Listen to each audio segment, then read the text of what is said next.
Welcome back to Her Journey, where we share stories of strength, resilience, and the power that lies within every woman. Today's story comes from Margaret, a 59-year-old grandmother whose quiet strength was tested in ways she never imagined.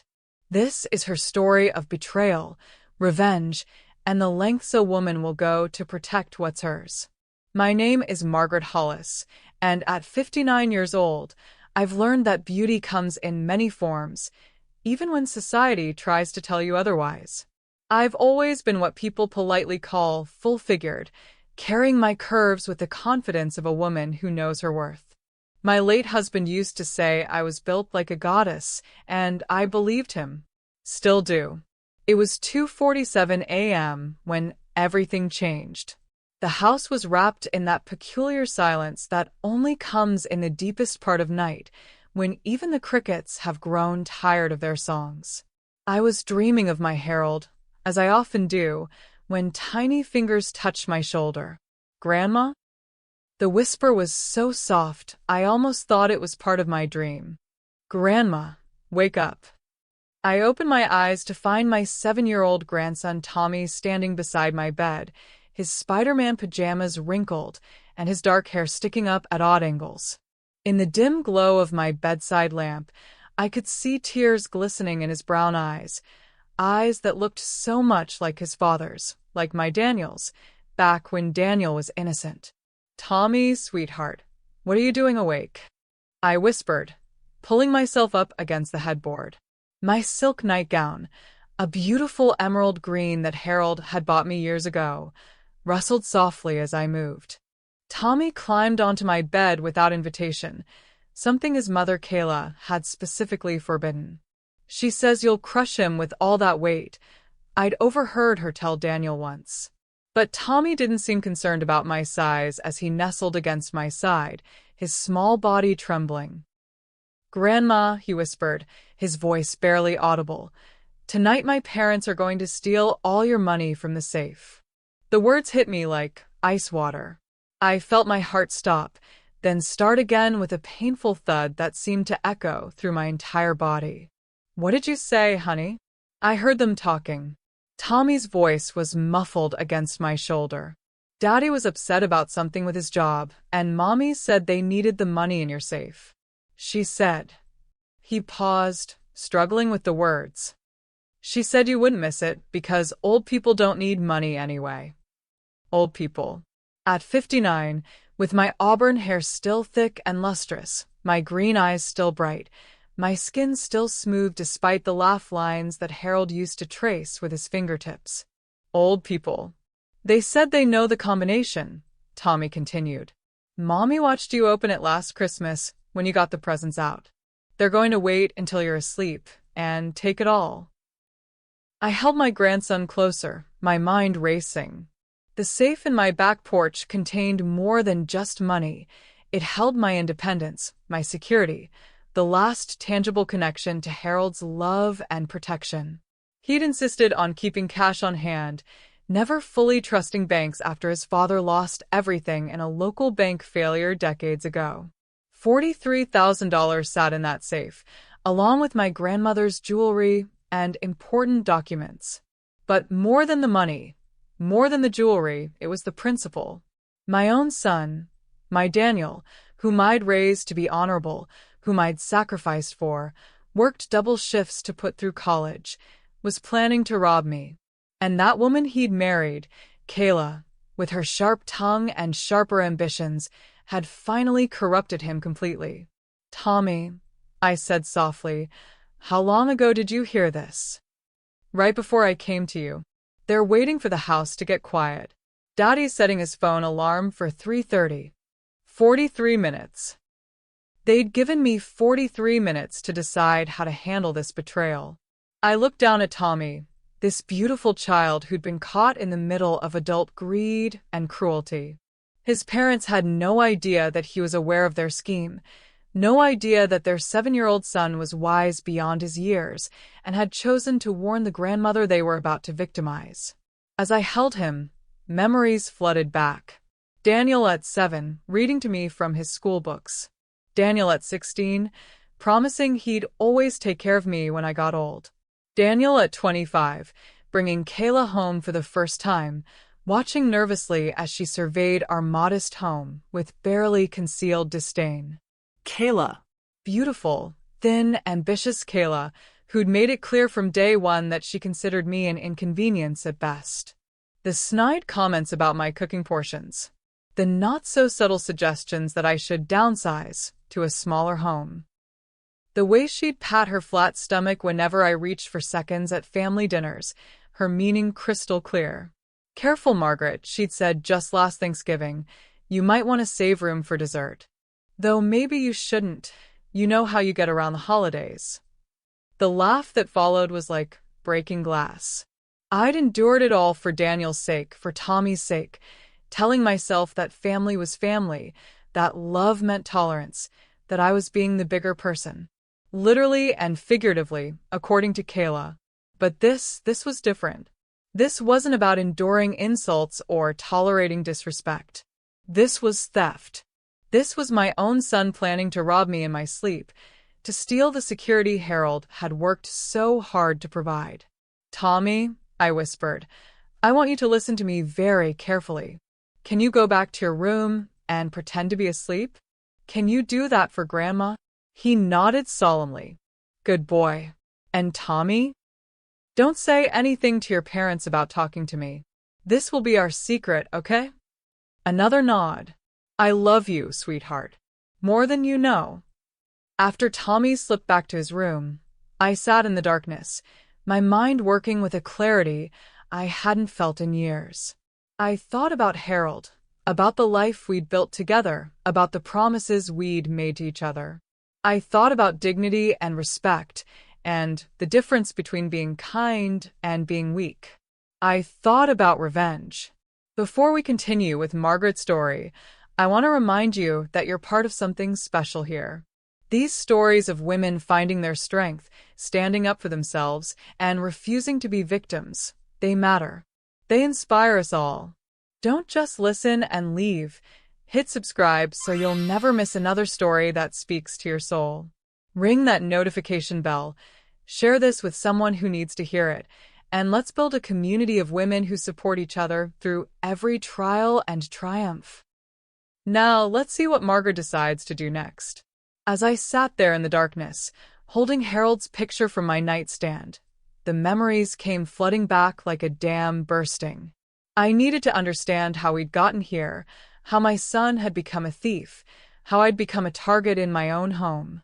It started small, the way poison always does. 3 years ago, Daniel had asked to borrow $500 for a car repair.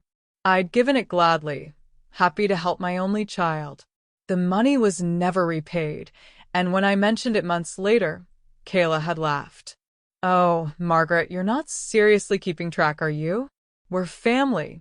Besides, it's not like you need it. What are you spending money on at your age?" At my age. As if turning 56 had somehow disqualified me from having needs, wants, desires. Then came the bigger request. $1,000 for Tommy's private school deposit. $2,000 when Daniel's business hit a rough patch. Another $1,500 for their vacation to Mexico. Tommy needs to see the world. Margaret, surely you understand that. Each time, I gave. Each time, I told myself I was investing in my family's happiness. Each time, the money disappeared into their lives like water into sand. But it wasn't just the money. It was the way they looked at my house, my things, my life, like it was all temporary, like they were just waiting for me to get out of the way so they could claim what they saw as rightfully theirs. Last Christmas was when I first noticed Kayla watching me at the safe. I was retrieving the gifts I'd hidden there. Beautiful jewelry for her, expensive tools for Daniel, a new bicycle for Tommy. As I spun the combination, Harold's birthday, October 15th, 32, I caught her in the reflection of the window, her eyes tracking every movement of my fingers. At the time, I thought she was just curious. Now I realized she was memorizing. That same Christmas dinner was when Kayla made her most cutting comment yet. I'd prepared a feast, as I always did, prime rib, Yorkshire pudding, roasted vegetables, 3 different desserts. I was proud of my cooking. Harold used to say I could open a restaurant. But when I sat down with my plate, Kayla looked at it with mock concern. Wow, Margaret, that's quite a portion. Are you sure you need all that? She patted her own flat stomach, drawing attention to the contrast between us. I mean, at our age, we really should be watching our health, don't you think? Our age. She was 34 to my 59, but somehow she'd included herself in my demographic of women who should be denying themselves pleasure. Daniel said nothing. My son, who used to defend me against playground bullies, who used to tell me I was the most beautiful mother in the world, sat there cutting his meat and said absolutely nothing. That was the moment I realized I'd lost him completely. But the final straw had come just 2 weeks ago. I'd been working in my garden, my beautiful garden that Harold and I had planted together, that I'd maintained lovingly for over 20 years. I was wearing my gardening clothes, old jeans, and a t-shirt that had seen better days, my hair pulled back in a simple ponytail. I was happy, humming to myself as I tended my roses. Kayla had come out to the backyard, looking perfect as always in her designer athleisure wear, her blonde hair in an Instagram-worthy messy bun. You know, Margaret, she'd said, settling herself delicately on my patio chair. Daniel and I have been talking. This house is really too big for just you. And honestly, the upkeep must be exhausting at your size. At your size. Not at your age, this time at your size. We were thinking, she continued, examining her manicured nails, maybe it would be better if you moved into one of those nice senior communities. You know, somewhere you could make friends with people your own age, where you wouldn't have to worry about maintaining a house and yard. I'd stopped weeding, my hands still in the soil, and looked up at her. This is my home, Kayla. Harold and I built our life here. Oh, I know. But Harold's gone now, isn't he? And you're not getting any younger. Or smaller. The laugh that followed was like fingernails on a chalkboard. I'm just thinking about what's best for everyone. Tommy needs space to run around, and Daniel's business would benefit from having an office space at home. We could take really good care of the place. Take care of the place.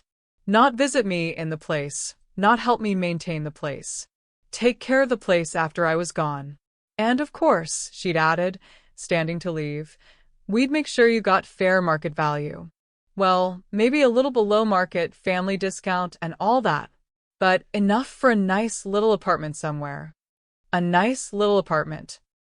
After 32 years in this house, after building a life here, after creating a home that held every memory of my marriage, they wanted to warehouse me in a nice little apartment so they could claim my life's work. That night, I'd called my old friend Rose and told her about the conversation.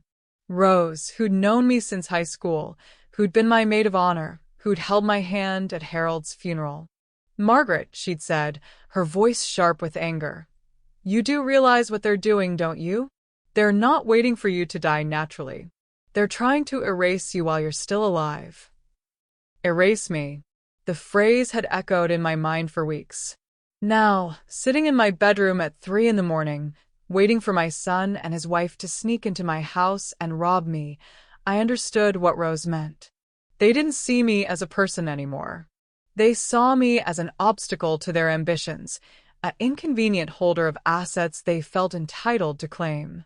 But they'd made one crucial mistake. They'd underestimated me. I looked at the clock. 3:22 a.m. 8 minutes until Daniel's alarm would go off. 8 minutes until they'd creep through my house like thieves in the night, believing I was nothing more than a silly old woman who wouldn't even notice her life savings disappearing. I smiled in the darkness. It was time to teach them that some women get more dangerous with age, not less. At 3:25 a.m., I heard Daniel's alarm, a soft vibration from down the hall, muffled by his bedroom door, but audible to someone who was listening for it. I heard whispered voices, the soft pad of feet on carpet, the careful creak of floorboards as they made their way toward the back porch, where my safe waited. But they were in for a surprise. I'd spent the last hour working with the efficiency of a woman who'd finally found her purpose. While they'd been sleeping off their wine from dinner, dreaming of my money, I'd been redistributing my assets. The safe now contained exactly what they deserved. Bundles of newspaper cut to the size of bills and wrapped in old bank bands I'd saved. $43,000 in fake money, designed to fool them just long enough for my real plan to unfold. The real money was now locked in the trunk in my sewing room, along with my grandmother's jewelry and all the important documents. I'd also added something new to the safe, a manila envelope containing papers I'd had my lawyer draw up months ago, when I first started noticing their predatory behavior. The papers made Tommy my sole heir. Everything. The house, the money, the investments Harold had left me, the life insurance payout I'd been saving for my own security, all of it would go to Tommy when I died. Daniel and Kayla would get nothing. Not one penny, not one family heirloom, not even the recipe for Harold's favorite cookies. But I wasn't planning to wait for natural death to get my revenge. I heard them at the safe now, the soft electronic beeps as Daniel entered the combination. I imagined Kayla beside him, her eyes glittering with greed, both of them thinking they were so clever, so cunning. A pause. Confused whispers. The rustling of paper. What the hell? Daniel's voice carried through the house, louder than he'd intended. Shh. Kayla's hiss was like a snake. More rustling. The sound of someone desperately rifling through the safe's contents. It's all fake, Daniel whispered, but his whisper was sharp with panic. It's all newspaper. That's impossible. I watched her. Look at it. It's all fake.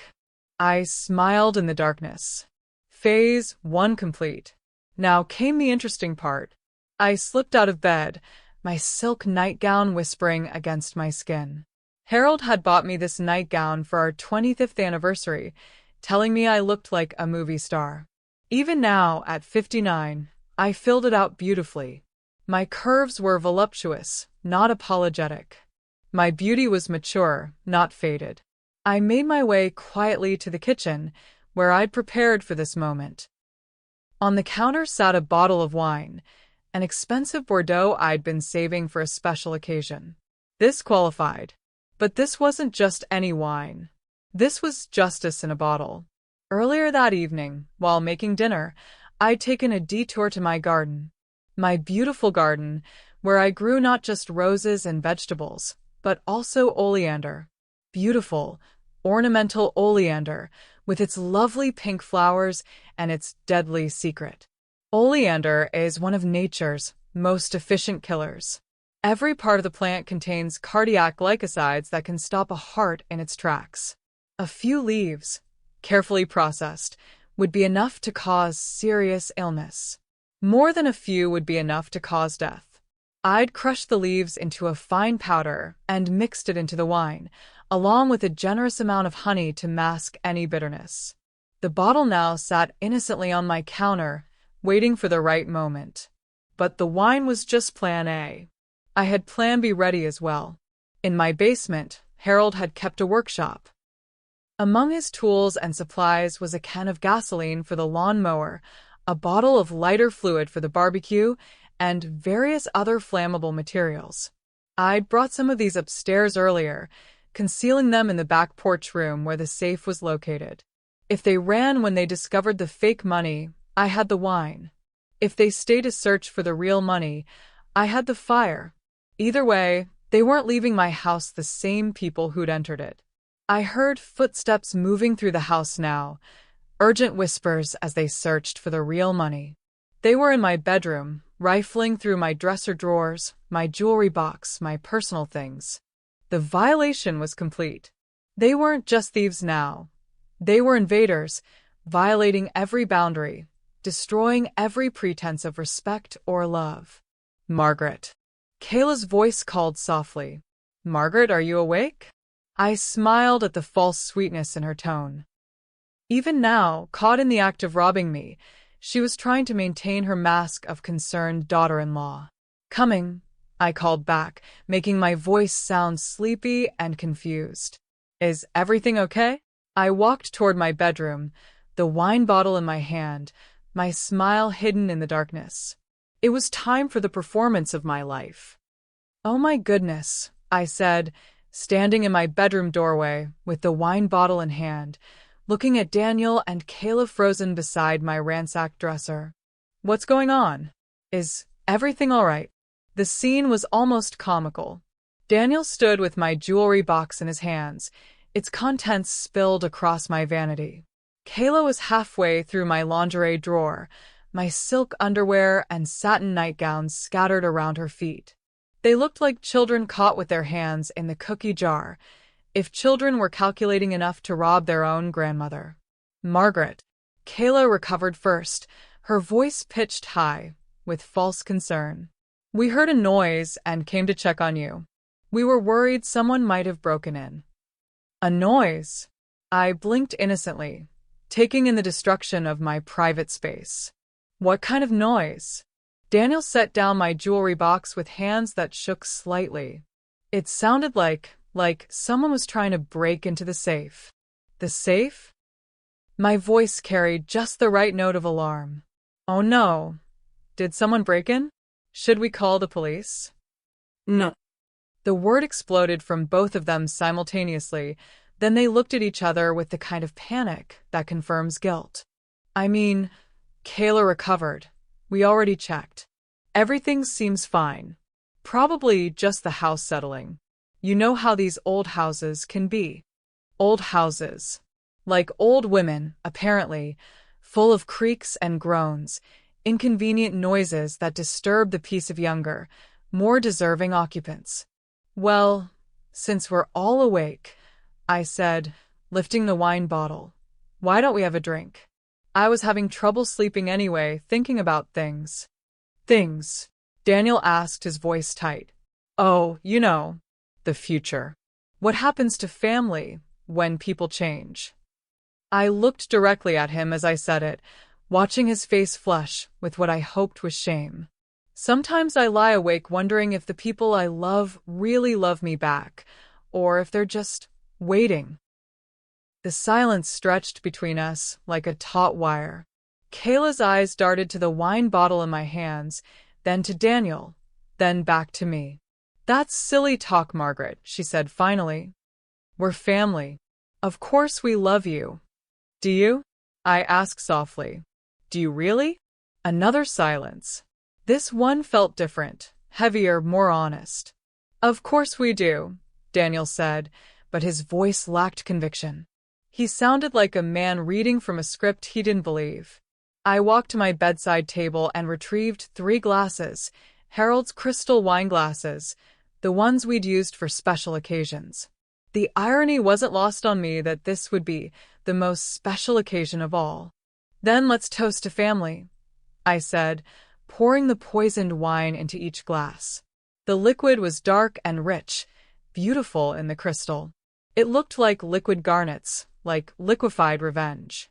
I handed them each a glass, noting how Kayla's hand trembled slightly as she took hers. They knew something was wrong.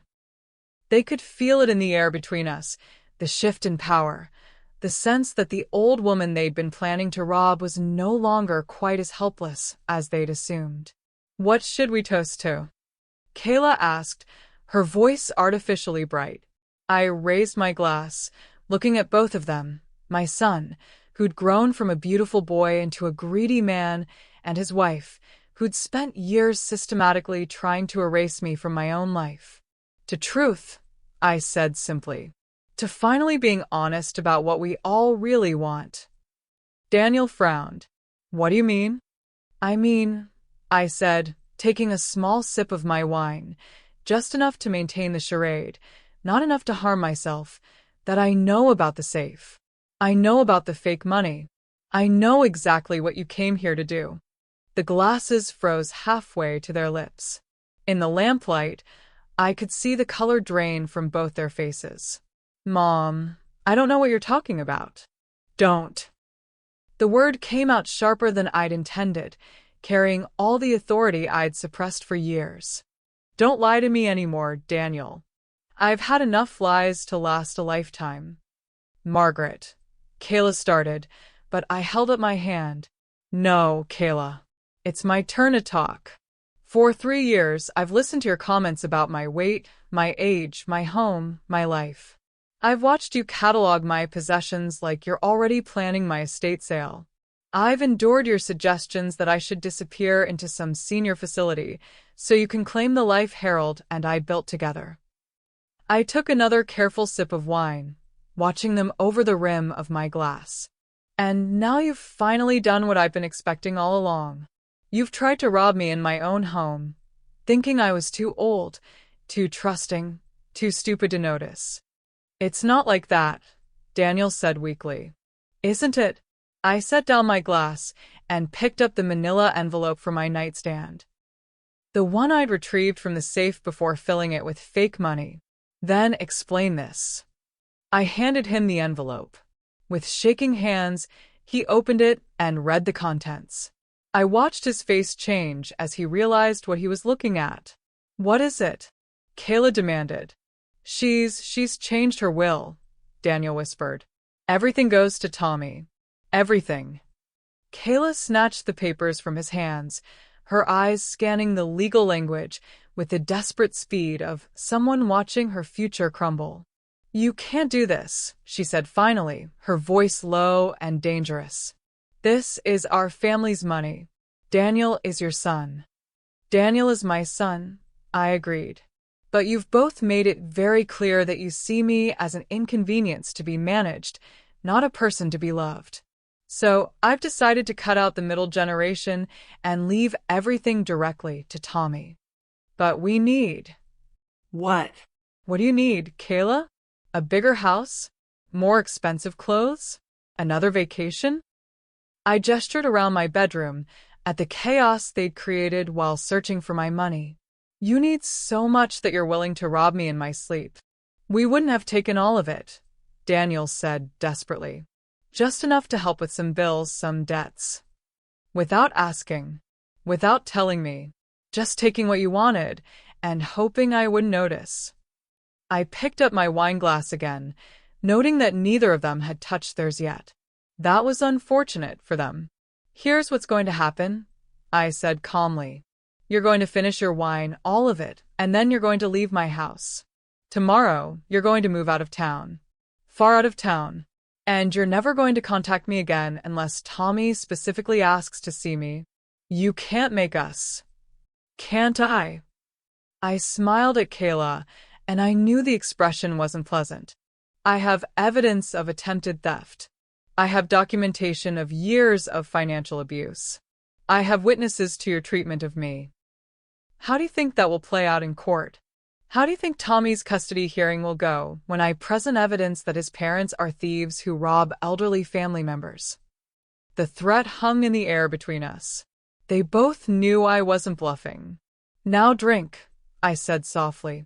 Toast to the end of our family relationship. Daniel raised his glass with a hand that shook visibly. Mom, please. Drink. They drank. Both of them, draining their glasses completely while I watched with the satisfaction of a woman who'd finally stopped being a victim. The oleander would take about 30 minutes to start affecting them. 30 minutes for them to get home, to think they'd escaped consequences, to believe they still had options. They were wrong on all counts.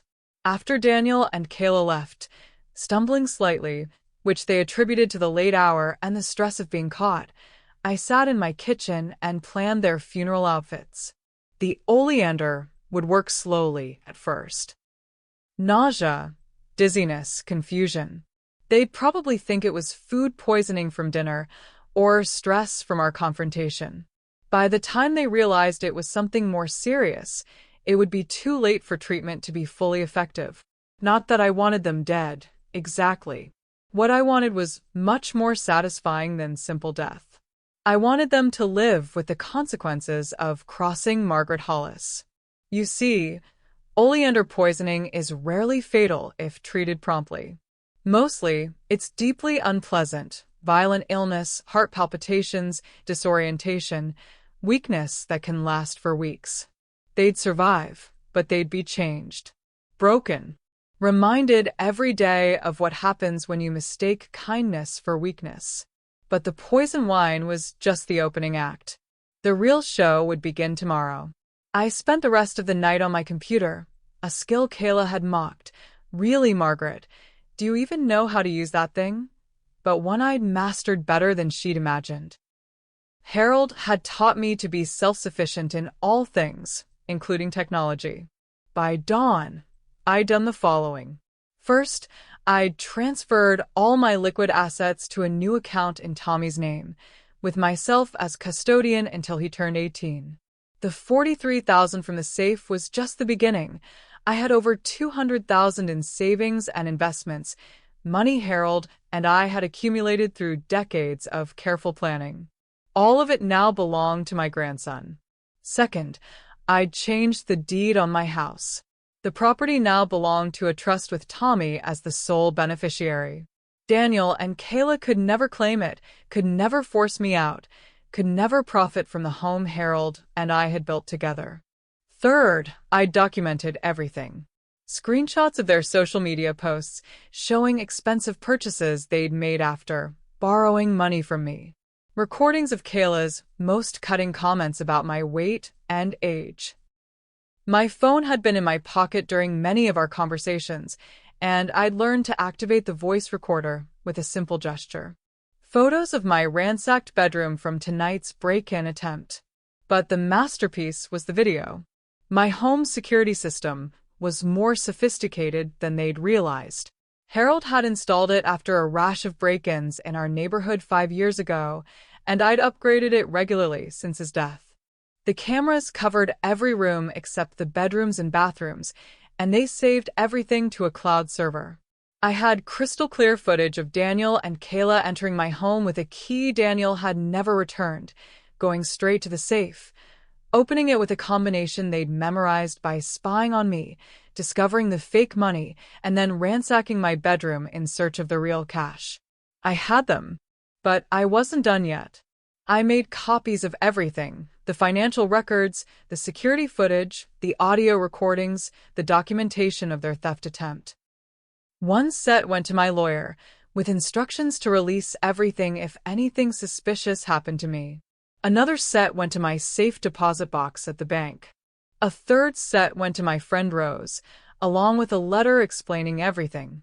By the time Daniel and Kayla woke up feeling sick, their fate would already be sealed. Around 7 a.m., my phone rang. Daniel's number. Mom. His voice was weak, strained. I don't feel good. Neither does Kayla. We think we might have food poisoning. Oh no, I said, injecting just the right amount of concern into my voice. From what? We all ate the same dinner. I don't know. Maybe the wine? It tasted a little strange. The wine? I paused, as if considering. That's odd. I felt fine after drinking it. Maybe you two are coming down with something. Have you called a doctor? We're thinking about going to the emergency room. That's probably a good idea, I said. Better safe than sorry. What I didn't tell him was that the emergency room doctors would find cardiac glycosides in their blood, the signature compounds of oleander poisoning. What I also didn't tell him was that by the time they were released from the hospital, the real consequences of their actions would be waiting for them. After I hung up, I made myself a proper breakfast: eggs Benedict with fresh herbs from my garden, coffee with real cream, orange juice in Harold's Good Crystal. I ate slowly, savoring every bite, thinking about how different this meal tasted when you weren't choking down humiliation with every swallow. As I ate, I thought about Kayla's comments over the years. The way she'd watch me eat, her disapproval palpable. The suggestions that I should order salads when we went to restaurants. The gift of a gym membership for my birthday last year. For your health, Margaret. We want you around for a long time. What she'd meant was that she wanted me around long enough to drain my accounts and claim my property, but not so long that I became a real inconvenience. Well, I was about to become the biggest inconvenience of their lives. After breakfast, I called Tommy's school and spoke to his teacher, Mrs. Rodriguez. "I'm concerned about Tommy," I said. "He's been saying some troubling things about his home life. I was wondering if you could keep an eye on him today, maybe ask the school counselor to check in with him." Mrs. Rodriguez was immediately concerned. Tommy was a good student, well-liked, but she'd noticed he seemed withdrawn lately. "What kind of troubling things, Mrs. Hollis?" "Oh, you know how children are. Probably just imagination. But he's been talking about his parents planning to take things that don't belong to them. I'm sure it's just childish misunderstanding, but we'll definitely keep an eye on him," she assured me. "If there's anything we should know about his home situation." "I hope not," I said. "But thank you for watching out for him. He's such a special boy." By the time I hung up, Tommy's school had been alerted to potential problems at home. If Daniel and Kayla were hospitalized for more than a day or two, if they became unable to care for Tommy properly, if any questions arose about his welfare, the school would already be primed to intervene. And I, as his loving grandmother who'd expressed concern for his well-being, would be the obvious person to provide temporary care while his parents recovered from their mysterious illness. The pieces were falling into place beautifully. Around noon, Rose called to check on me. I told her some of what was happening, not everything, but enough that she was worried. "How are you holding up, honey?" she asked. "Better than I expected," I told her honestly. "I'm finally doing something about the situation instead of just enduring it." "Good for you. What did you decide?" "Let's just say that Daniel and Kayla are about to learn that some people fight back." Rose laughed. "I always knew you had more steel in you than you let people see. Harold used to say you were the strongest person he knew." Harold was right about a lot of things. He was right about you being beautiful too. Don't let that awful woman make you forget that. After we hung up, I looked at myself in the mirror. Really looked, maybe for the first time in years. I saw a woman with intelligent green eyes and high cheekbones. A woman with thick, lustrous hair that fell in waves to her shoulders. A woman with curves that spoke of abundance, not shame. A woman who filled out her clothes with confidence, not apology. I saw a woman who was done being anyone's victim. The phone rang again. This time it was the hospital. "Mrs. Hollis? This is Dr. Chen at Mercy General. Your son Daniel asked me to call you. He and his wife have been admitted with what appears to be cardiac glycoside poisoning." "Oh my goodness," I breathed. "Is it serious?" "They're stable, but they'll need to stay for observation. The compound affects heart rhythm, and we want to make sure there are no complications. Do you have any idea how they might have been exposed to something like oleander or foxglove?" I can't imagine," I said. "We had dinner together last night, but I feel fine. Could have been something they ate elsewhere." "Possibly. We're still investigating. In the meantime, they're asking about their son Tommy. Is he with you?" "No, he's at school. Should I pick him up?" "That might be best, given the circumstances. We'll keep his parents for at least 48 hours, possibly longer." "Perfect." I picked Tommy up from school at 2:30, signing him out with the explanation that his parents were ill and needed rest. Mrs. Rodriguez looked concerned as she walked us to the parking lot. "Tommy," she said gently, "you remember what we talked about in counseling today? About how it's always okay to tell trusted adults when something worries you." Tommy nodded solemnly. "Yes, ma'am." "Good boy. Mrs. Hollis, please call if you need anything. Anything at all." As we drove home, Tommy was unusually quiet. Finally he spoke. "Grandma, are Mommy and Daddy in trouble?" I looked at him in the rearview mirror, this beautiful child who'd tried to protect me from his own parents' greed. "They're sick, sweetheart. The doctors are taking good care of them." "But are they in trouble? Like, with the police?" Smart boy. Too smart for his own good, but that intelligence might be what saved him from becoming like his parents. Why would you think that, Tommy? Because of what they tried to do to you. Taking your money without asking, that's stealing, isn't it? Yes, I said quietly. It is. And stealing is against the law. Yes, it is. He was quiet for a few more minutes, processing this information with the gravity of a child who'd been forced to grow up too quickly. Grandma? Will I have to go live somewhere else?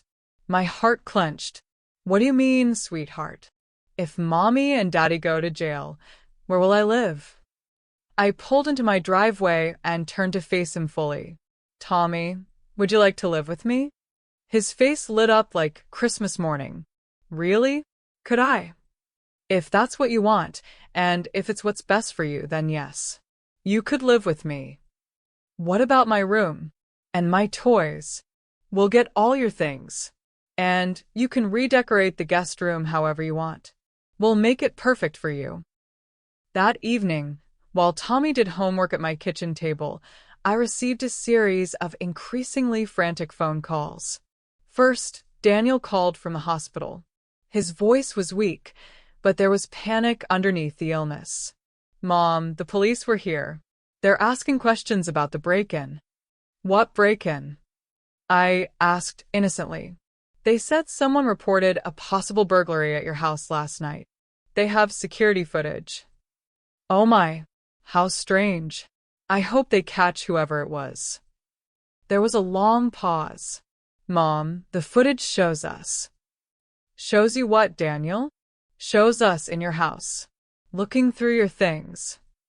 Well, of course it does. You live there sometimes, don't you? You help me with things around the house. But we were looking through your bedroom. You're safe. Were you? How odd. Why would you do that? Another pause, longer this time. I could almost hear his brain working, trying to figure out how to explain their actions without admitting to attempted theft. We were concerned about security, making sure everything was locked up properly. How thoughtful of you. I'm sure the police will understand when you explain that to them. But we both knew they wouldn't. The footage showed them entering with a key I'd never given permission to use, going straight to the safe without checking on my welfare, opening it with a combination they had no legitimate reason to know, and then ransacking my bedroom when they didn't find what they expected. It looked exactly like what it was, attempted robbery. An hour later, Kayla called. She was crying. Margaret, please. You have to tell the police this is all a misunderstanding. We weren't trying to steal anything. Weren't you? We were worried about you. About your memory. We thought maybe you'd forgotten where you put things. My memory is fine, Kayla. I remember everything perfectly. But you can fix this. You can tell them we had permission to be there. Did you have permission? Silence. Kayla, did you ask me if you could come into my house at 3 a.m. and open my safe? You know we didn't, but... Then I don't see how I can tell the police you had permission for something you never asked for. More crying. Please, Margaret.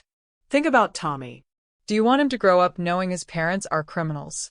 I want Tommy to grow up knowing that actions have consequences. That you can't just take what you want from people without their permission. That family isn't an excuse to be a predator. We're not predators. Aren't you? You've been circling me for 3 years, waiting for me to weaken, planning how to claim my assets. You've been systematically undermining my confidence, my sense of self-worth, my place in my own home. What would you call that? She hung up without answering.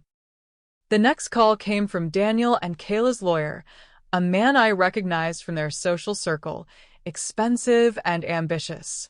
Mrs. Hollis, I represent Daniel and Kayla Morrison. I understand there's been some confusion about events at your home. No confusion on my end, Mr. Patterson. Everything is quite clear. My clients are prepared to make a generous offer to resolve this matter privately. They understand you might have felt violated by their overzealous concern for your welfare. How generous? They're willing to pay for any damages to your home, plus a significant amount for your emotional distress. Say $50,000. I laughed. Actually laughed out loud. Mr. Patterson, they tried to steal over $40,000 from me, and now they want to pay me $50,000 to pretend it didn't happen? It's a very fair offer, considering. Considering what? Considering that your clients are caught on camera committing a felony? Considering that they've been financially abusing me for years? Considering that they poisoned their own child's relationship with his grandmother for the sake of greed? Mrs. Hollis, I think you're being emotional. Mr. Patterson, I'm being practical. Your clients are criminals. They belong in jail. And that's exactly where they're going. I hung up feeling better than I had in years. I want to pause here and remind you that Margaret's story represents something powerful, the moment when a woman stops accepting unacceptable treatment and starts fighting back. If this story resonates with you, if you know someone who needs to hear about finding their inner strength, please share this video. Hit that like button to support stories that show women standing up for themselves. And remember, you're not just watching a story. You're part of a community of strong women supporting each other. Now, let's see how Margaret's plan unfolds. By the third day, Daniel and Kayla were released from the hospital, but their troubles were just beginning. The oleander poisoning had left them weak, nauseated, and dizzy, perfect conditions for making very bad decisions under pressure. They came to my house that afternoon, both looking terrible. Daniel had lost weight he couldn't afford to lose, and Kayla's perfect makeup couldn't hide the gray pallor of her skin. They looked like what they were, people who'd been poisoned by their own greed. "Mom," Daniel said when I opened the door, "we need to talk." "I suppose you do. Come in." They sat on my sofa, the same sofa where they'd sat countless times before, plotting my demise while pretending to care about my welfare. Tommy was upstairs in his new room, the guest room we'd spent the morning redecorating with posters of superheroes and space exploration. "Where's Tommy?" Kayla asked immediately. "Upstairs. Playing in his room." "His room?" "Well, he's been staying here while you've been in the hospital. The room is quite comfortable. I think he likes it better than his old one." The implication hung in the air between us. Tommy wasn't just visiting anymore. He was living here now. "Mom," Daniel said carefully, "we need to clear up this misunderstanding with the police." "What misunderstanding?" "About the break-in. About the safe." "Daniel, you opened my safe without permission and took money that didn't belong to you. What part of that is a misunderstanding?" "But we're family." "Family doesn't steal from family, Daniel. Family doesn't spend 3 years systematically destroying someone's self-esteem so they'll be easier to manipulate. Family doesn't plot to rob their elderly relatives in the middle of the night." Kayla leaned forward, her voice taking on that fake sweet tone I'd learned to hate. "Margaret, I think you're misremembering things. The stress of aging can sometimes—" "Stop." The word came out with such force that both of them flinched. "Do not ever, ever suggest that my memory or my judgment is impaired because of my age. I remember everything, Kayla. Every cutting comment about my weight. Every suggestion that I should disappear into a nursing home. Every time you looked at my possessions like you were already planning my estate sale. That's not." "Yes, it is. And now you're going to face the consequences." I handed Daniel a manila envelope. "These are copies of all the evidence I've compiled over the past 3 years. Financial records showing the money you borrowed and never repaid. Audio recordings of Kayla's verbal abuse. Security footage of your attempted theft. Documentation of your systematic campaign to isolate me and undermine my independence." Daniel's hands shook as he opened the envelope. Kayla tried to look over his shoulder, but he kept turning away from her, his face growing paler with each page. "The originals are with my lawyer," I continued. "Copies are in my safe deposit box and with several trusted friends. If anything happens to me, anything at all, everything goes public immediately. What do you want? Kayla asked, her voice tight with fear. I want justice. I want consequences. I want you to understand that I am not a victim anymore. But what specifically do you want us to do? I smiled, and I knew the expression was cold enough to freeze Summer. You're going to confess. To everything. The attempted theft, the financial abuse, the systematic campaign of emotional manipulation. You're going to plead guilty to whatever charges the district attorney files. We can't. You can and you will. Because the alternative is that I release all of this evidence publicly. Your employers will see it. Your friends will see it. Your neighbors will see it. Everyone you've ever tried to impress with your perfect life will know exactly what kind of people you really are. Daniel found his voice. Mom, please. Think about what this will do to Tommy. Do you want him to grow up knowing his parents are convicted criminals? Tommy already knows his parents are criminals, Daniel. He's the one who warned me about your theft plan, remember? He's the one who chose to protect his grandmother instead of staying silent about his parents' crimes. The color drained from both their faces. They'd had no idea that their 7-year-old son was the one who'd unraveled their entire scheme. He's been living with the burden of your moral failures for months, I continued. At least now he'll see that actions have consequences, that crime doesn't pay, that the people who do right are ultimately protected. You poisoned us, Kayla said suddenly, her voice desperate.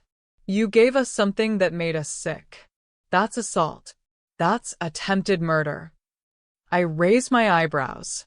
I served you wine in my own home after catching you committing a felony. If you got sick afterward, I suggest you investigate what you might have ingested elsewhere. Food poisoning is quite common, I'm told. But you... What, Kayla? Do you have any proof that I did anything to harm you? Any evidence that whatever made you sick came from my home? Any witnesses who saw me add anything to your wine? Of course they didn't. I'd been very careful about that. Here's what's going to happen, I said, standing up to signal that our conversation was over. You're going to turn yourselves into the police within 24 hours. You're going to confess to attempted theft and financial elder abuse. You're going to cooperate fully with the investigation and accept whatever plea bargain the prosecutor offers. And if we don't, Daniel asked, if you don't, I release everything. The audio recordings of Kayla calling me a fat old fool who should be in a nursing home. The financial records showing you've stolen over $20,000 from me over 3 years. The security footage of you ransacking my bedroom. All of it goes to the media, the police, your employers, your friends, Tommy's school, and anyone else who might be interested. I walked to the front door and opened it. You have 24 hours to decide whether you want to control the narrative of your downfall, or let me control it for you. I recommend you choose wisely. They left without another word, supporting each other like the wounded predators they were. After they were gone, I climbed the stairs to check on Tommy. He was sitting on his bed, surrounded by his new toys and books, but his expression was sad. Tommy? What's wrong, sweetheart? I heard yelling. Are Mommy and Daddy mad at you? I sat down beside him, this brave little boy who'd tried to save his grandmother from his own parents. They're upset because they're in trouble for the bad things they did. But that's not your fault, and it's not my fault. Sometimes adults make very bad choices, and then they have to face the consequences. Will they go to jail? Probably. For a little while. Will I still live with you? Do you want to? He nodded vigorously. I like it here. You don't yell at me, and you let me have seconds at dinner, and you read me stories, and you don't say mean things about people. My heart broke a little. This child had been living in a house where yelling was normal, where kindness was rationed, where cruelty was modeled daily. Then you'll stay with me for as long as you want to. This is your home now. What about when I grow up? When you grow up, you can live wherever makes you happy. But this will always be your home, no matter how old you get. He hugged me then, his small arms wrapped around my neck, and I realized that in saving myself from Daniel and Kayla's predation, I'd also saved him. That night, after Tommy was asleep, I sat in my kitchen with a cup of tea and Harold's photograph. The house was quiet, peaceful in a way it hadn't been for years. "I did it, Harold," I whispered to his picture. "I fought back.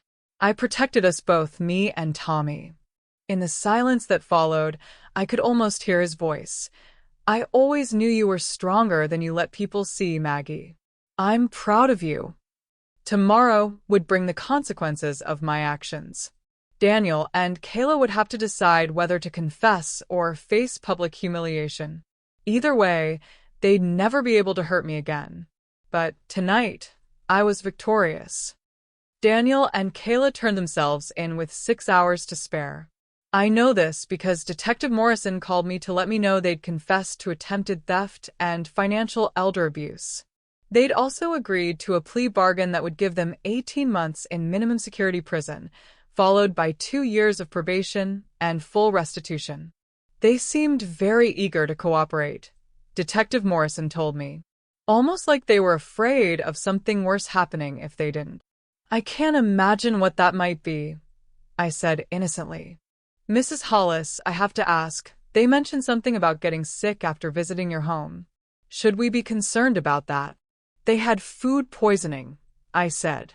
"Very unfortunate timing, but these things happen. I felt fine after our dinner together, so it must have been something they ate elsewhere." "Of course." "Well, you should know that their lawyer tried to negotiate for Tommy to stay with them pending sentencing, but given the nature of their crimes and the fact that they were stealing from his primary caregiver, the court has awarded you temporary custody." "Temporary?" "Pending a full evaluation, but given that the child is clearly thriving in your care and specifically requested to stay with you, I think it's safe to say the arrangement will become permanent." After I hung up, I sat in my kitchen and felt the satisfaction of a job well done. Not only had I stopped Daniel and Kayla from stealing my money, I'd ensured they'd face real consequences for their years of abuse. More importantly, I'd saved Tommy from growing up in a household where greed and cruelty were the primary values. But the real victory came 3 days later when I received a call from Kayla's sister, Jennifer. "Margaret? This is Jennifer Chin, Kayla's sister." "Hello, Jennifer. I'm sorry about the situation. Actually, I'm calling to thank you. I was genuinely surprised." "Thank me? I've been watching Kayla treat you terribly for years, and it made me sick. The way she talked about you, the things she said. I tried to call her out on it, but she just said you were dramatic and oversensitive." "I see. When I heard what really happened about them trying to rob you, it all made sense. She's been planning this for years, hasn't she? Systematically undermining you, making you feel worthless, isolating you from family activities so you'd be easier to manipulate when the time came." "Yes," I said quietly. "That's exactly what she was doing. I'm glad you fought back. I'm glad you didn't let them get away with it. And I'm especially glad that Tommy is with you now. He's such a sweet kid, and he deserves better than what they were giving him." After that call, I understood that my victory was more complete than I'd realized. It wasn't just that I'd stopped the theft and gained custody of Tommy. It was that other people could see what had been done to me, could recognize the systematic abuse for what it was. I wasn't crazy. I wasn't oversensitive. I wasn't a dramatic old woman imagining slights where none existed. I was a victim who'd become a victor. The next few weeks passed in a blur of court hearings, social worker visits, and paperwork. Through it all, Tommy thrived. His grades improved, his teachers commented on how much happier he seemed, and he started sleeping through the night without the nightmares that had plagued him for months. "Grandma," he said one evening as I tucked him into bed, "why did Mommy and Daddy want to steal from you?" It was a difficult question, but I'd promised myself I'd always be honest with him. "Some people think that wanting something gives them the right to take it," I said. "They thought because they were family, they could take my money without asking. But that's not how family works." No, Sweetheart. Real family takes care of each other. They don't hurt each other or steal from each other. Like how you take care of me? Exactly like that. And like how I warned you about their plan? Yes.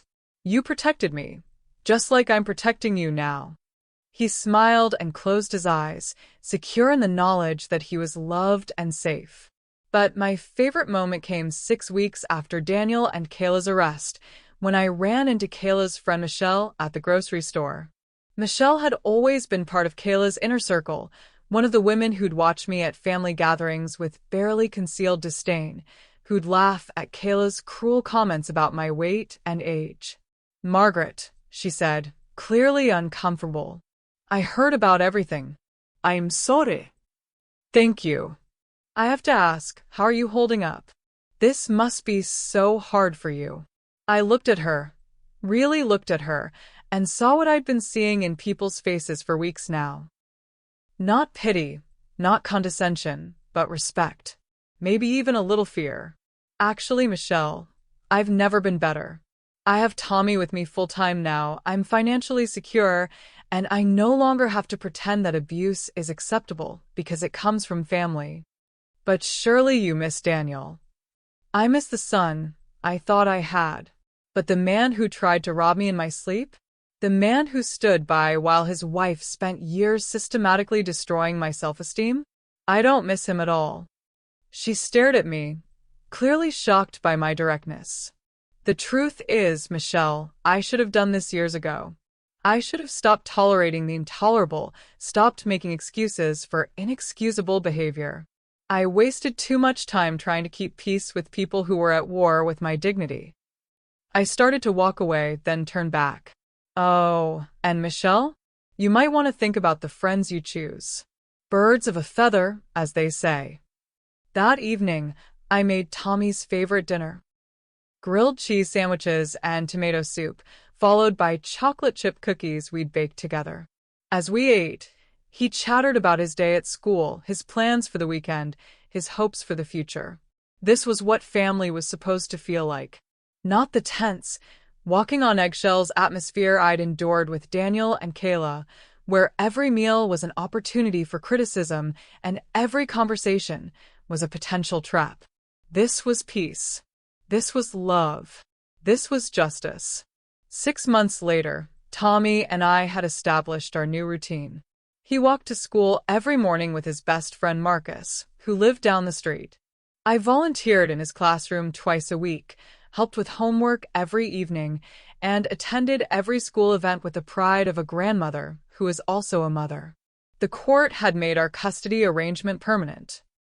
Daniel and Kayla, serving their sentences in separate minimum security facilities, had agreed to surrender all parental rights in exchange for visitation privileges once they were released, privileges that Tommy could choose to exercise or not, depending on his feelings at the time.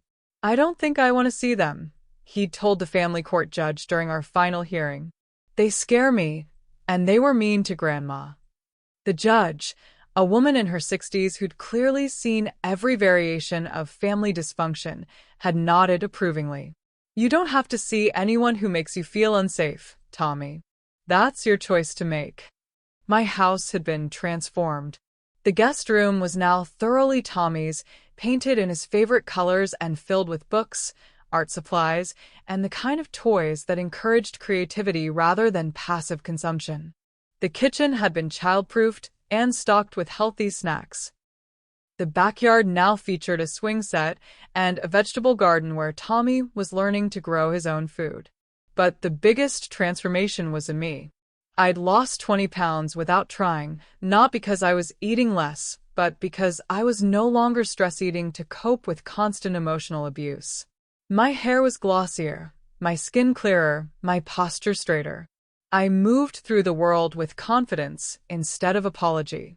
I'd also made new friends. Other grandmothers at Tommy's school, women in my book club, neighbors who'd always been friendly, but now seemed to see me as a person worth knowing rather than a sad case to be pitied. "You're glowing," my friend Rose told me one afternoon as we watched Tommy play in the park.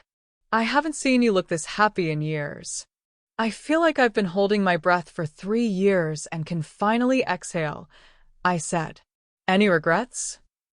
I considered the question carefully. Did I regret the pain I'd caused Daniel and Kayla? Did I regret that Tommy would grow up knowing his parents were convicted criminals? No, I said finally. I regret that it took me so long to stand up for myself.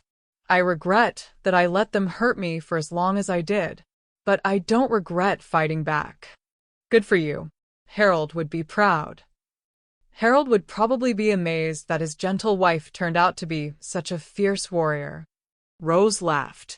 I don't think he'd be amazed at all. I think he always knew what you were capable of when you were properly motivated. That evening, as I helped Tommy with his math homework, he looked up at me with Harold's eyes. Grandma, are you glad Mommy and Daddy went to jail? Another difficult question that deserved an honest answer. I'm glad they can't hurt people anymore, I said. I'm glad you're safe. I'm glad I'm safe. I'm sad that they chose to do things that led to jail, but I'm not sorry that there were consequences for their choices. Do you think they'll be different when they get out? I don't know, sweetheart. I hope so. But even if they're not different, we'll be okay. We're strong together, you and I. He nodded and went back to his math problems, secure in the knowledge that his grandmother would protect him from anything, including his own parents if necessary. Later that night, after Tommy was asleep, I sat in my kitchen with Harold's photograph and a cup of tea, thinking about how much my life had changed. A year ago, I'd been a victim. I'd been isolated, demoralized, financially exploited, and emotionally abused. I'd been told I was too old, too fat, too much trouble, too little value.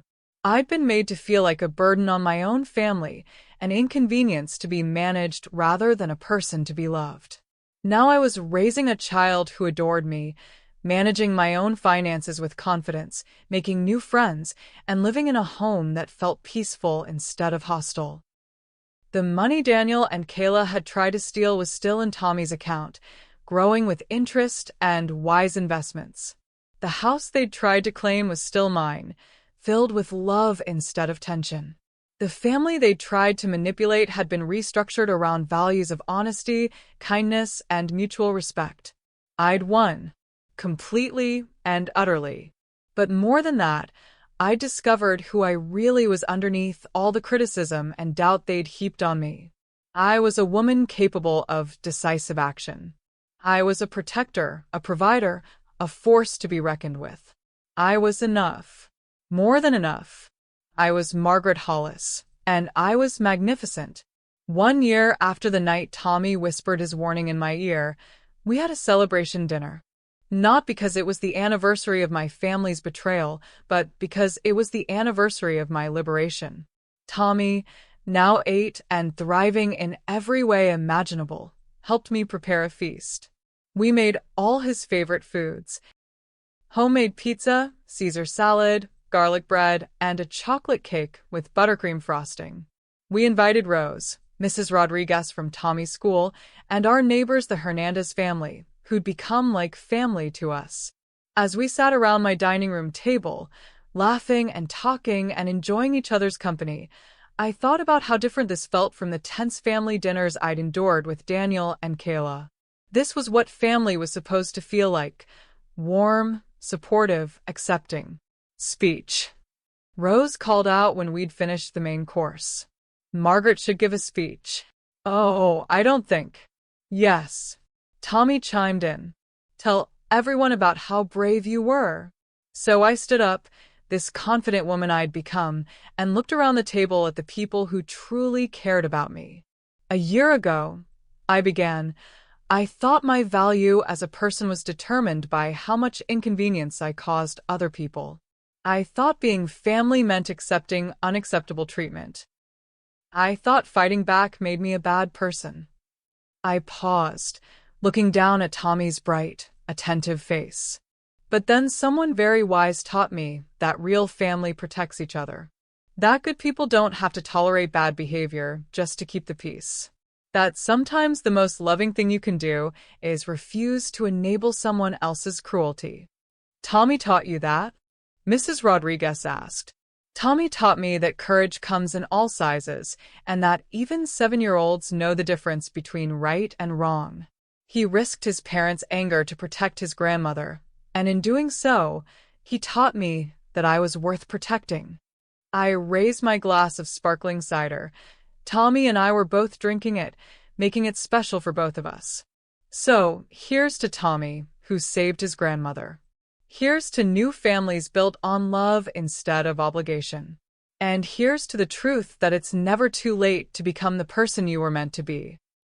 Everyone raised their glasses, and the sound of crystal clinking filled my dining room with music. Later, after our guests had gone home and Tommy was asleep, I sat on my back porch where the safe had once been. The room had been completely remodeled after the electrical fire that had damaged it so badly a year ago.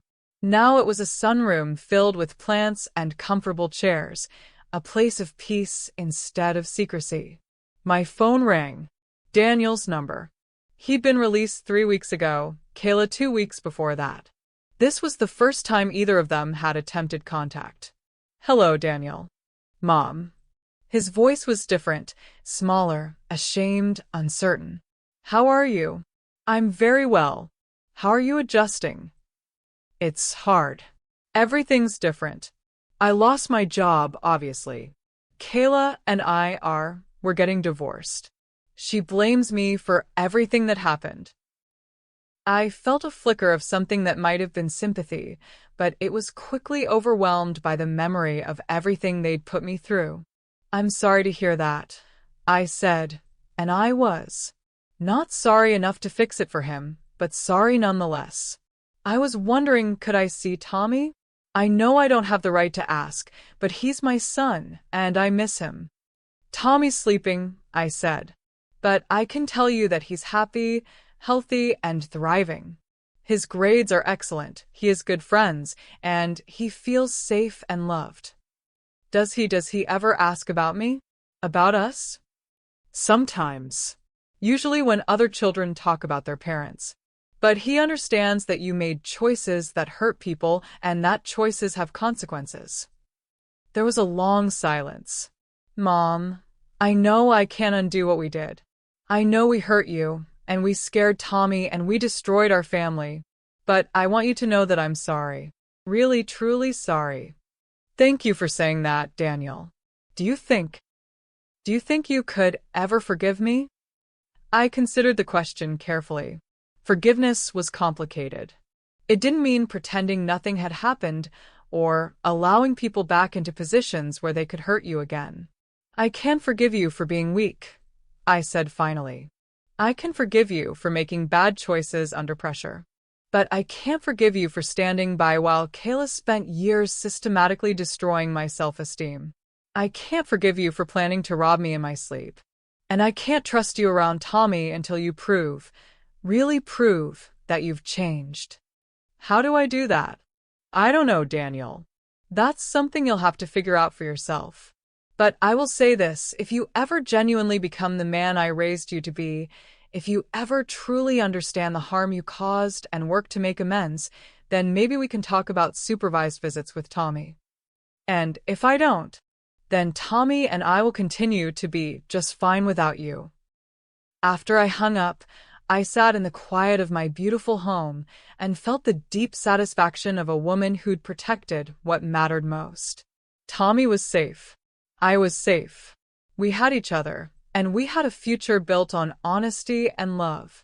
Daniel might change, might become worthy of being part of Tommy's life again. Or he might not.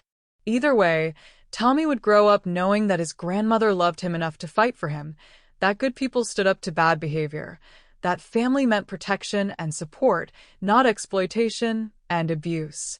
As I got ready for bed, I caught sight of myself in my bedroom mirror.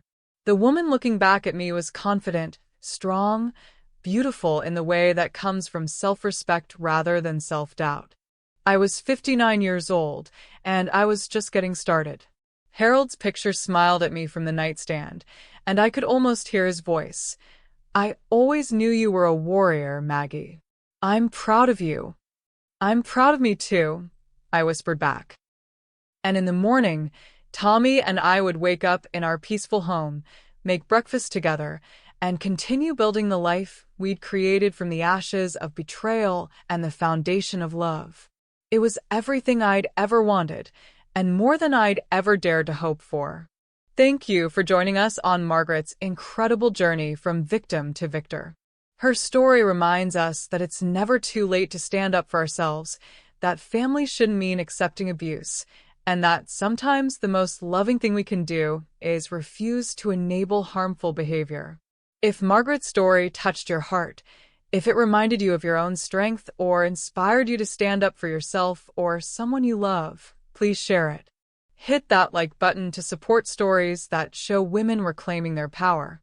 Subscribe to her journey so you never miss another story of resilience, courage, and triumph. And remember, you are stronger than you know, more valuable than anyone who diminishes you believes, and worthy of respect, love, and protection.